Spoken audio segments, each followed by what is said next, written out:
주안의 만나 4월 25일 목요일 묵상을 함께 나오도록 하겠습니다. 오늘 말씀은 신명기 33장 1절에서 17절까지의 말씀으로요. 모세의 축복이라고 하는 제목으로 함께 묵상을 나오도록 하겠습니다. 오늘 본문에서는 모세의 축복에 대한 내용을 이렇게 말씀을 하고 있습니다. 모세는 이렇게 보면 이제 지파별로 축복을 하는데요. 루벤, 유다, 레위, 그리고 베냐민과 요셉을 축복합니다. 우리가 누군가를 향하여서 축복한다라고 하는 것은 참으로 귀한 일입니다. 축복은 위에서 아래로 흘러가는 것이고, 축복은 권위에 대한 것이고, 그 권위는 참된 지식에서부터 나오는 것입니다. 즉 축복이라고 하는 것은 그 복의 근원을 알고 그것을 경험하고 그것과 함께 할 수 있는 자들이 축복을 할 수가 있는 것이죠. 그러므로 누군가에게 축복을 할 수 있다라고 하는 것은 참으로 귀한 일입니다. 저는 우리가 항상 하나님과 함께 있음으로 인하여서 하나님 안에서 다른 사람들을 축복하는 사람들이 되기를 원합니다. 모세 오경에서 이스라엘 지파들을 개별적으로 언급을 하면서 축복을 하는 사람들은 야곱과 모세입니다. 믿음의 사람들을 보면 그들의 삶에 항상 축복의 말들이 있어요. 아브라함의 종인 엘리에셀도 그 입에 축복의 말이 있습니다. 다시 한번 말씀드릴게요. 성도들은 항상 그 입에 축복의 말이 있어야 합니다. 그런데 이스라엘 지파들을 개별적으로 언급하면서 축복한 인물들은 야곱과 모세이고, 이 둘의 축복, 이스라엘의 지파들을 향한 이 둘의 축복의 내용들은 상당히 비슷합니다. 자, 왜 그럴까요? 이 축복이 하나님으로부터 온 것이기 때문입니다.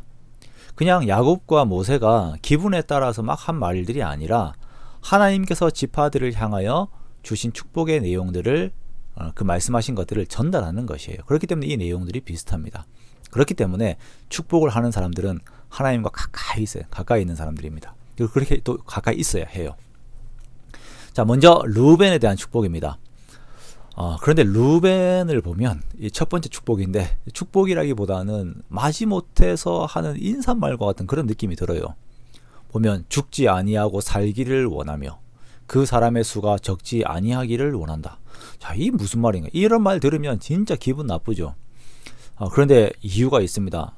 루벤은 아버지의 아내인, 그러니까 자신의 서모 빌하와 동침을 했어요. 그러니까 뭐라고 하죠? 이게 어떤 엄마라고 하죠? 엄마가 여러 명인데 그 중에 한 명인 거예요. 자, 이것으로 인하여서 그는 장자권을 박탈당하게 됩니다. 그래서 겨우 명맥만 유지하는 복을 받게 됩니다. 루벤이 장자권을 박탈당하게 되면서 영적인 장자의 역할은 유다가 하게 되고, 육체적인 장자의 권리는 이제 요셉이 가지게 됩니다.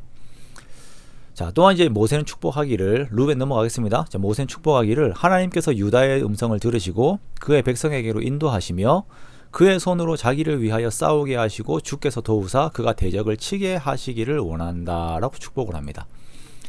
이렇게 유다는 광야의 행진에서 가장 앞장서며 지도자의 역할을 합니다. 그리고 그 통치권의 약속은 예수 그리스도 안에서 성취가 되지요. 자, 다음은 레위입니다. 레위를 향한 축복의 내용은 야곱과 모세가 다릅니다. 레위가 시므온과 함께 세겜 사람들을 학살한 것으로 인하여서 야곱은 레위에게 저주와 같은 말을 합니다. 그러나 모세는 레위에게 축복의 말들을 하지요. 자, 이것은 시내산 아래에서의 금송아지 우상 숭배 때에 레위가 보였던 충성 때문이었습니다. 그것이 저주를 축복으로 바꾸었어요. 그렇게 레위 사람들은 항상 주와 함께 있는 자로서의 축복으로 이렇게 바꾸어지는 귀한 은혜를 입게 됩니다. 자, 그리고 요셉입니다.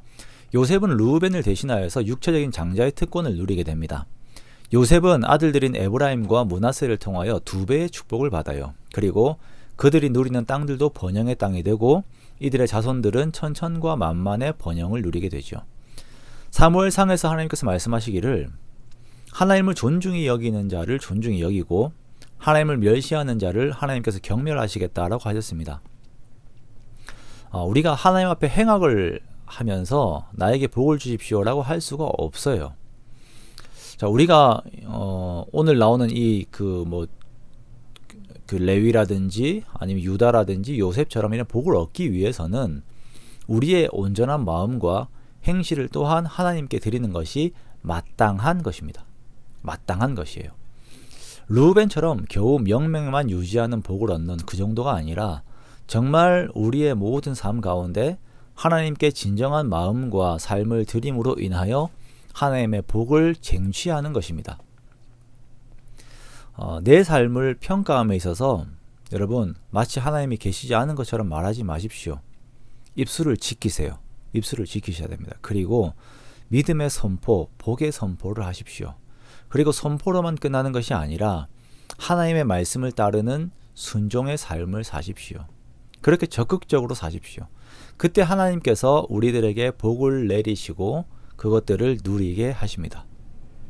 그것을 경험한 사람들은 복의 근원을 알았기 때문에 그 복을 다른 사람들에게 나눌 수 있는 축복의 사람이 됩니다. 우리가 그렇게 항상 하나님께 마음을 둠으로 인하여서 복의 근원이 되시는 그 하나님으로 인하여 먼저는 마음의 평안이 우리에게 항상 머물고 그리고 삶에서는 땅에 기름진 것들이 충만한 그러한 복을 누리는 우리 모두가 되기를 원합니다. 그러한 복된 삶들 우리가 직접 경험하고 복을 나누는 저와 여러분 되시기를 주님의 이름으로 축원합니다.